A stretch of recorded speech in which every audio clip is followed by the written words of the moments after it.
I'm cooking banana chips, guys.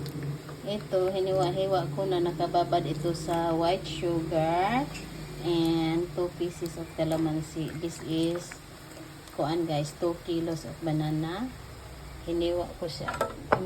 Ginadgad ko siya dito, guys. Yan. Ano, the other side, this side. Yan, ginadgad ko siya dyan. Tapos, nilagyan ko ng tubig, sugar at calamansi. Binabad ko, tapos ito. Pinahid ko na. Almost done na ito, guys. Almost done.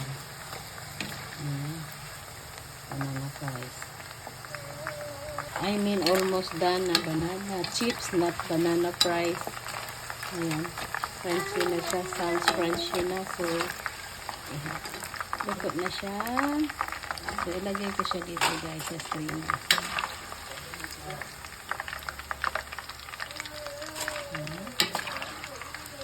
Ilagay natin dyan. Ayan pa yung screen niya. Kasi para ba umano yung mantika.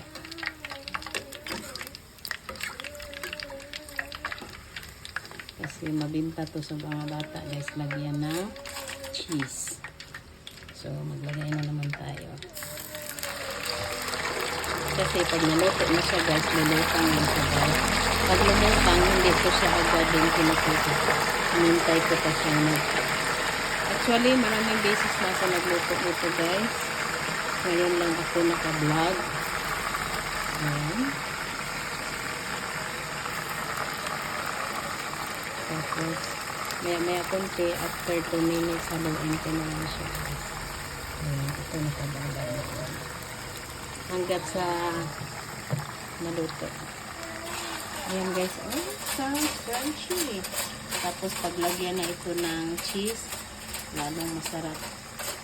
Pero, hindi ako kakain ng sobrang dami ng may cheese. Gusto ko yung ganyan lang. Plain kasi may sugar naman na siya. Thank you so much for watching, guys.